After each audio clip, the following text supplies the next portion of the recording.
The night shift at Zenith 7 Academy was always quiet. James Miller liked it that way. He pushed his cleaning cart down the empty hallways, listening to the soft hum of the space station around him. The floors gleamed under the bright lights. Everything had to be perfect here. This was where the galaxy's most important children came to learn. James was 45 years old. He had worked as a janitor for 5 years now. It was simple work. Mop the floors, empty the trash, polish the windows. The other species looked down at humans. They thought humans were weak and only good for cleaning and carrying things. James did not mind. The job paid well enough and it kept him busy. Keeping busy helped him forget. He tried not to think about his daughter Kate. She had died when she was only 7 years old. A terrible fever took her away. Even with all the advanced medicine in the galaxy, James had been too late to save her. That was why he took this job. The academy had huge medical libraries. During his breaks, James would search through old files trying to understand what happened. Maybe it would help someone else someday. Tonight felt like any other night. James cleaned the hallway near the diplomatic wing. This was where the royal families stayed when they visited. He was buffing the floor when he heard something strange. A small sound. Like someone crying. James stopped and listened. There it was again. Soft sobbing coming from around the corner. He found a small boy sitting in an alcove. The child had silver skin that seemed to glow in the dim light. His ears were pointed and his eyes were bright gold. James knew immediately what the boy was. Centauri, one of the most powerful species in the galaxy. The boy wore fancy robes with golden thread and complicated boots that went up to his knees. The child was crying. Tears ran down his face as he struggled with the laces on his boots. His small hands shook as he tried again and again to tie them. Each time the knots came undone. James knew he should walk away. The rules were very clear. Lower species did not talk to royalty. They definitely did not touch them. Humans especially had to keep their distance. But the boy looked so sad and frustrated. James made a decision. He knelt down beside the child. "Hey there," James said softly. "Are those boots giving you trouble?" The boy looked up fast. His golden eyes went wide with surprise and fear. He opened his mouth but could not speak at first. Then he whispered, "I cannot do the knots. I have tried so many times. I am supposed to know how." His voice broke and fresh tears appeared. "It's okay," James said in a gentle voice. "Those look pretty complicated. Want some help? I used to tie boots for my little girl. She always complained that her shoes had too many holes." The boy stared at James for a long moment. Then he nodded slowly. James reached for the laces carefully. His rough, weathered hands worked through the complex pattern. The Centauri had special ways of tying everything. It was part of their culture. Each knot meant something important. James focused on getting it right. "You know something?" James said as he worked. "Back on Earth, my home planet, we have a saying. Everyone struggles with something. The smart ones know when to ask for help. My father says princes should never need help," the boy whispered. His voice was so quiet James almost missed it. James smiled a little. "Well, fathers say lots of things. Sometimes they're right. Sometimes they're just scared." He finished one boot and started on the other. Being good at everything is impossible. Being brave enough to admit you need help? That takes real courage. The boy watched James's hands as they moved through the laces. "What was your daughter's name?" "Kate. She was about your age when she—" James stopped. He cleared his throat. "She was a good kid. Always helping others even when she was having a bad day." "She sounds nice." "She was the best." James tied the final knot and sat back. "There you go. All done." The boy looked down at his boots. Both were perfectly tied now. He wiggled his feet and smiled a little. "Thank you, human. My name is James. And you are very welcome." The boy stood up. He wiped his face with his sleeve. "I am Theron." He paused, then added quietly, "Thank you, James." After the boy left, James went back to his cart. He finished buffing the floor and moved on to the next hallway. It was just another night. Just another small moment in a big galaxy. What James did not know was that someone else had been in that hallway. Hidden in the shadows 30 feet away, Emperor Varen had watched the entire thing. He had followed his son, worried about the boy's tears. Now he stood very still, thinking about what he had just seen. A human janitor had done something no tutor or teacher in the Empire could do. He had made Prince Theron smile. The Emperor watched James push his cart away. Then he turned and walked silently back to his ship. His mind was full of new and strange thoughts. Emperor Varen sat alone in his private room on the royal ship. The space was dark except for a single light on his desk. In front of him lay a thin file. The cover read, James Robert Miller. Varen opened it and read again even though he had memorized every word. James Miller. Age 45. Human. Used to be a medical soldier on Earth. His wife died years ago. His daughter Catherine died at age 7. Now he worked as a janitor at Zenith 7 Academy. That was all. A very ordinary life for a very ordinary species. But what Varen had seen tonight was not ordinary at all. The Emperor leaned back in his chair and closed his eyes. For months now he had worried about his son. Prince Theron was 8 years old. He should be strong and fierce like all Zentarii princes before him. Instead, Theron was gentle. He cried easily. He hesitated when he should act. The boy was soft. The imperial court talked about it constantly. They whispered in hallways and meeting rooms. Some said the prince was weak. Some said he would never be fit to rule. A few had even suggested finding a different heir. Someone stronger. Someone better. Varen had tried everything. He hired the strictest teachers in the Empire. He made Theron's training harder and longer. He pushed and pushed, hoping his son would become tough. But Theron only became more quiet. More withdrawn. The boy barely spoke anymore except to say yes or no to his tutors. Tonight, Varen had received another bad report. Theron had failed 3 tests in one day. The head tutor said the prince had locked himself in his room and refused to come out. Varen decided to find his son himself. He followed Theron through the academy halls, staying in the shadows. Then he watched something impossible happen. A human janitor broke every rule and helped his son. More than that, the janitor made Theron smile. Made him laugh a little. Made him feel better. In 5 minutes, this simple cleaning man did what the Empire's best teachers could not do in 5 months. Oh. Varen opened his eyes and stared at the file again. What did this human know that the Zentarii had forgotten? A knock came at the door. Enter, Varen said. His assistant Draken walked in and bowed low. Your Majesty, the council is waiting for your decision about Prince Theron. They want to schedule the heir evaluation. The heir evaluation. A formal test to see if Theron was worthy of becoming emperor someday. If he failed, the council could choose someone else. Varen knew his son would fail. The boy was not ready. Delay it, Varen said. Draken looked surprised. My lord? For how long? 1 month. But Lord Corvin has been very insistent. He says the Empire cannot wait. Lord Corvin can be patient, Varen said sharply. Or he can explain to me personally why he questions my commands. Of course, Your Majesty. My apologies. Draken bowed again. He turned to leave but Varen stopped him. One more thing. That human janitor, James Miller. I want him reassigned. Now Draken looked truly shocked. Reassigned? Has he done something wrong? No. I want him moved to the royal wing. He will clean the areas where Prince Theron studies and trains. Draken's mouth opened and closed. Your Majesty, a human? Working near the prince? The council will never approve. It goes against every protocol we have. Then it is good that I am emperor and do not need their approval. Varen's voice was cold. Make it happen, Draken.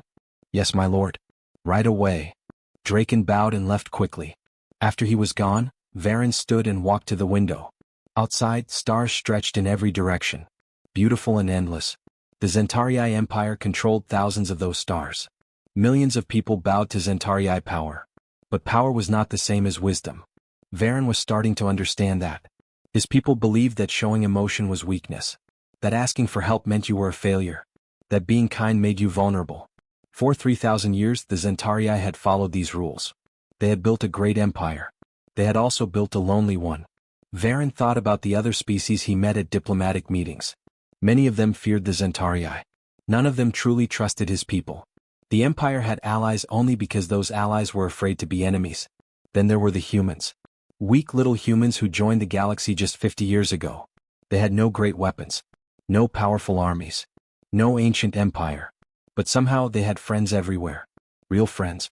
Species trusted them. Worked with them. Helped them. What? Varen looked down at the file one more time. Maybe this janitor could teach him something. Maybe this ordinary human understood something that the mighty Zentarii had forgotten. The Emperor made a decision. He would watch and learn. He would see what happened when his son spent time near this James Miller. If the council complained, let them complain. If Lord Corvin protested, let him protest. Varen was Emperor. And he was going to find out what real strength looked like, even if it came from the most unexpected place in the galaxy. Even if it came from a janitor who knew how to tie boots and make children smile. 3 months passed slowly on Zenith 7 Academy. James never asked why he was moved to the Royal Wing. He simply did his job. He cleaned the floors where princes and princesses from across the galaxy studied. He polished the windows in their training rooms. He emptied their trash bins and made sure everything was perfect. And somehow he always seemed to run into Prince Theron. It was never planned. At least it did not seem planned. James would be mopping a hallway early in the morning, and Theron would walk by on his way to breakfast. James would be cleaning windows in the evening, and Theron would be there finishing his studies. They would nod at each other. Sometimes they would talk for a few minutes when no one else was around. The conversations were simple at first. Talk about the weather systems on the station. Questions about Earth. Small things. But slowly they became more. One morning, James was cleaning the same section of floor for the second time. Theron stopped and watched him work. The boy looked confused. "Why do you clean it twice?" Theron asked. "It was already clean the first time." James smiled. "First time gets most of the dirt. Second time makes it really shine." He stood up and stretched his back. "My dad taught me something. If a job is worth doing, it is worth doing right. Even if nobody ever notices. But that takes extra time. The court says humans waste time on pointless tasks. Maybe we do. But I sleep better at night knowing I did my best work." James looked at the shining floor. "Is doing your best ever really pointless?" Theron thought about that for a long moment. Then he smiled a little. "I suppose not." Another day, Theron found James fixing a broken cleaning machine. The prince sat down on the floor next to him and watched. "How do you know how to fix it?" Theron asked. "I do not always know. Sometimes I try things until something works." James pulled out a bent piece and examined it. "My daughter used to get frustrated when things broke.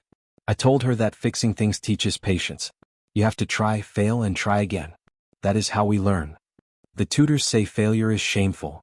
James looked at the boy. "Then the tutors are wrong. Failure is just practice for success." These small conversations changed something in Theron. He started asking more questions in class instead of staying quiet. When he did not understand something, he admitted it instead of pretending. His teachers were surprised, but they could not argue with the results. Theron's grades improved. But the real change came during combat training. All students at the academy had to learn fighting. It was required.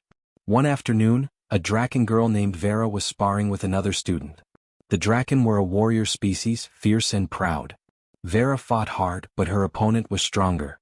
During one exchange, Vera's arm bent the wrong way. Everyone heard the crack. Vera fell to the ground, holding her arm and trying not to cry. Her opponent stepped back, victory complete. All the other students walked past Vera. This was protocol. This was tradition. In combat, weakness must heal itself. To help was to insult. To show pity was to dishonor. Prince Theron stopped walking. He looked at Vera on the ground. He looked at the other students leaving. Then he made a choice. He knelt down beside Vera. "Can you stand? Let me help you to the medical wing." The entire training hall went silent. Students stared. Instructors froze. This was not done. This was not how things worked. Theron helped Vera to her feet. He supported her weight and walked her slowly out of the hall. Behind them, shocked whispers started spreading like fire. The news reached the imperial court within an hour. By evening, every council member knew that Prince Theron had helped a wounded opponent. That he had shown mercy and kindness in a place meant for strength and combat. Lord Corvin was furious. He called an emergency council meeting. "The prince has been corrupted. That human janitor is teaching him to be weak, to be soft. This is a disgrace to 3,000 years of Zentarii tradition." Other council members agreed loudly. "The boy helps servants now. He acts like he is one of them. He asks for help with his studies like a common student. He shows pity to the weak." The complaints went on and on. Finally, Emperor Varen raised his hand. The room fell silent immediately. "You say my son is corrupted," Varen said quietly. His voice was calm but dangerous. "You say the human has ruined him. Very well. Let us test this theory. The traditional way." Lord Corvin leaned forward. "The trial of dominance, Your Majesty?" "Yes. Prince Theron will fight a champion chosen by the court. If he loses, the human will be executed for corrupting the heir. We will select a new heir from among the noble families." Corvin smiled. It was not a nice smile. "And if the prince wins? Then James Miller stays. And this council never questions my son's character again." "Agreed," Corvin said quickly. "I nominate my nephew Vorin. He has completed advanced combat training. He is 16 years old and ready." Everyone in the room understood. Voren was twice Theron's age and 3 times his size. The boy had won tournaments against adults. This was not a fair fight. This was an execution dressed up as a test. Emperor Varen nodded slowly. So be it. The trial will take place in 3 days. After the council left, Varen sat alone in the empty room. He wondered if he had just made a terrible mistake. But it was too late now. The challenge was set. His son would face the trial. And everyone would see what the human janitor's lessons were really worth. James found Prince Theron in the empty training hall. The boy sat on the floor with his back against the wall. He stared at the combat circle in the center of the room. His face was pale and his hands shook a little.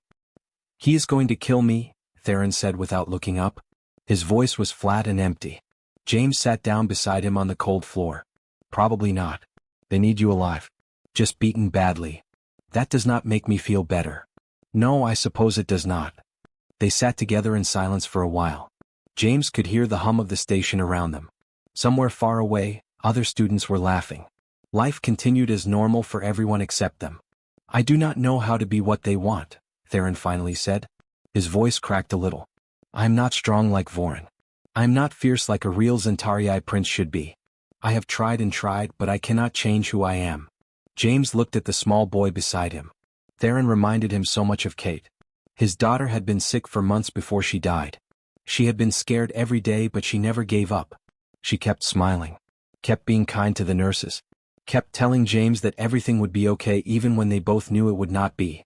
Kate had been the strongest person James ever knew, and she never threw a single punch in her life. "Let me tell you something important," James said slowly. "Strength is not about how hard you can hit someone. Real strength is about how many times you can get knocked down and still stand back up. It is about staying kind even when the world is cruel to you. Your people think being gentle is weakness. But they are wrong. Being gentle in a galaxy this hard? That takes more courage than any fight. But I will lose tomorrow. Everyone knows it. Maybe. Maybe not. But that is not what matters." Theron looked at James with confusion in his golden eyes. "How can losing not matter?" "Because you get to choose how you lose. You can give up and let them say you are weak. Or you can show them what you are really made of. Show them that being knocked down does not mean staying down." James put his hand on the boy's shoulder. "I cannot teach you how to win a fight, Theron. But I can teach you how to endure. And sometimes enduring is the greatest victory of all. What if I am too scared? Then you are scared. That is fine. Brave people are not the ones without fear. Brave people are the ones who are terrified but do the right thing anyway." Theron sat quietly thinking about James's words. Finally he nodded. "Will you be there tomorrow? At the trial?" "I will be there. I promise." The next day came too quickly. The grand arena filled with hundreds of people. Students from every species. Teachers and diplomats. Members of the imperial court in their fancy robes. Everyone wanted to see the prince fight. Everyone wanted to see if the humans' teachings had ruined the Zentarii heir. Emperor Varen sat on his throne high above the arena floor. His face showed nothing but his hands gripped the armrests tightly. Prince Theron walked into the combat circle. He looked so small in his fighting armor. Across from him stood Voren. The older boy was massive, all muscle and confidence. He smiled like a predator looking at easy prey. James stood at the edge of the arena with the other servants. He caught Theron's eye and nodded once. "You can do this. Begin." Emperor Varen's voice echoed through the arena. Voren moved like lightning. His first punch caught Theron in the chest and sent the boy flying backward. Theron hit the ground hard. The crowd gasped. But Theron stood up. Voren attacked again. A kick to the leg. Theron fell. He stood up. A punch to the face. Theron went down. Blood ran from his nose. He stood up. "Stay down, little prince." Voren laughed. "You are embarrassing yourself." Theron did not answer. He could barely see through the pain. His body screamed at him to quit. But he remembered James's words. How many times you get back up? That is what matters. Voren charged with a roar, ready to finish this. But this time something was different. Theron did not try to match strength with strength. Instead, he moved aside at the last second. Voren's own momentum carried him forward. He stumbled and fell to one knee. For a brief moment, Voren's guard was completely down. His back was turned. Every Zentarii in the arena knew what came next. The killing blow to the neck. It was tradition. It was how these fights ended. Theron raised his hand. Then he lowered it. Instead, he extended his hand to help Voren up. "Are you hurt?" Theron asked quietly. The entire arena went completely silent. No one moved. No one breathed. This had never happened before in 3,000 years of Zentarii history. Vorin stared at the offered hand. His face twisted with confusion, then shame, then rage. You dare mock me? He swung wildly from the ground. But Theron was ready now. He saw the attack coming. 3 quick moves, learned from months of training, and suddenly Vorin was on his back. Theron's training blade pressed against his throat. Yield, Theron said. His voice was steady despite his shaking hands. Vorin looked into Theron's eyes. He saw no cruelty there. No hate. Just tired determination. I yield, he whispered. The crowd exploded with noise. Some cheered. Some shouted in anger. Lord Corvin jumped to his feet. This is an outrage. Corvin screamed. The prince dishonored the combat. He showed mercy to a standing opponent. This breaks every rule. The trial is void. Execute the human immediately. Half the arena agreed loudly. The other half seemed too shocked to speak. Emperor Varen stood slowly. He raised one hand. Silence fell like a hammer. Enough, Varen said. His voice was quiet but everyone heard it. I will speak now. Emperor Varen walked down from his throne. No Zentarii emperor had left the throne during a public trial in over 300 years. The crowd watched in stunned silence as he crossed the arena floor to where his son stood, still bleeding and exhausted. Varen looked at Theron for a long moment. Then he turned to face the thousands of people watching. For 3 months I have watched my son change, Varen began. His voice carried to every corner of the massive arena. Many of you were concerned. I was concerned too. I wondered if the human janitor was damaging the heir to our empire. Lord Corvin nodded, his face smug with victory. But then I asked myself a question, Varen continued. Damaged how? I watched my son help a fallen student when everyone else walked past. I watched him ask questions when he did not understand instead of pretending to know everything. I watched him show kindness to people lower than him. And I wondered, when did these things become weaknesses? He walked slowly, looking at the faces in the crowd. Zentarii nobles. Draken warriors. Volrani diplomats. Students from 100 worlds. For 3,000 years, our empire has ruled through strength. We have conquered planets. We have dominated other species. We built our civilization on one simple idea: might makes right. And we have been very successful. We are powerful. We are feared. We control thousands of star systems. Varen stopped walking. His voice grew harder. And we are completely alone. The words hung in the air. Some council members shifted uncomfortably. Think about it, Varen said. We have no true allies. Every treaty we sign is built on threats, not trust. Other species work with us because they are afraid not to.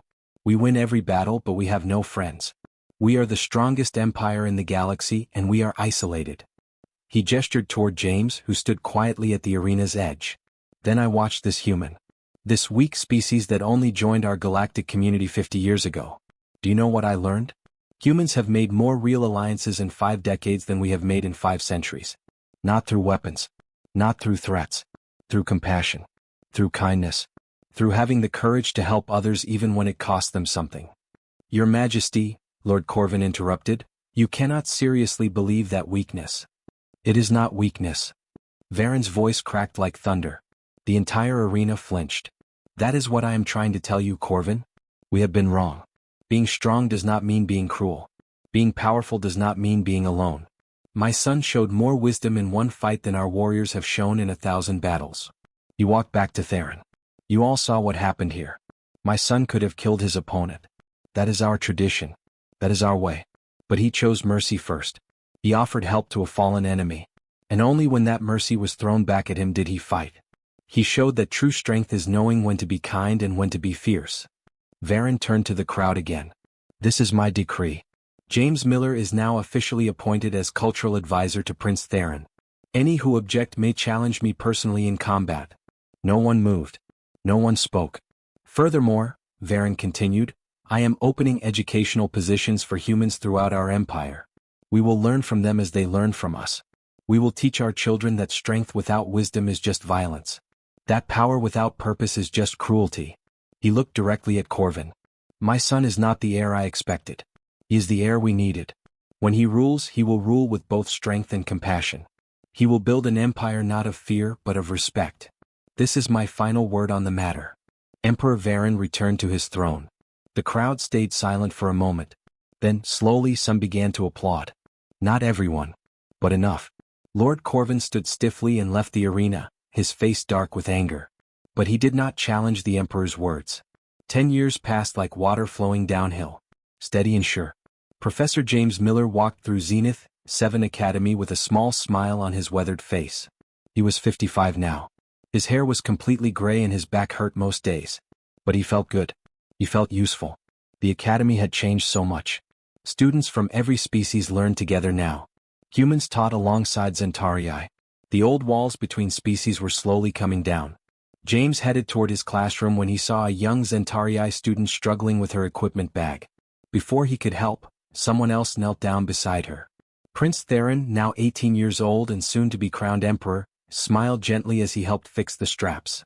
"Remember," Theron said to the nervous student, "asking for help is not weakness. It is wisdom." The student thanked him and rushed off to class. Theron stood and saw James watching. The prince had grown tall and strong. But his eyes still held that same kindness from 10 years ago. "Still using my words, I see," James said with a grin. "Always. They are good words." In an observation room high above, Emperor Varen watched his son help the young student. He was older now too. Tired in some ways. But content. The Empire had changed. New alliances formed every year. Other species no longer feared the Zentarii. They respected them. Trusted them. Even liked them. All because one night, a janitor had the courage to help a crying child. Varen smiled. He did that more often these days. Some revolutions started with war and fire. Others started with kindness and patience. Both changed the galaxy forever. But only one left the galaxy better than it found it. The Emperor turned from the window and walked away, satisfied with the future he had helped create. A future where his son would rule with both strength and heart. Where power served wisdom instead of crushing it. All because sometimes, the smallest acts of courage created the biggest changes. And it all began with a simple question: need help tying those boots?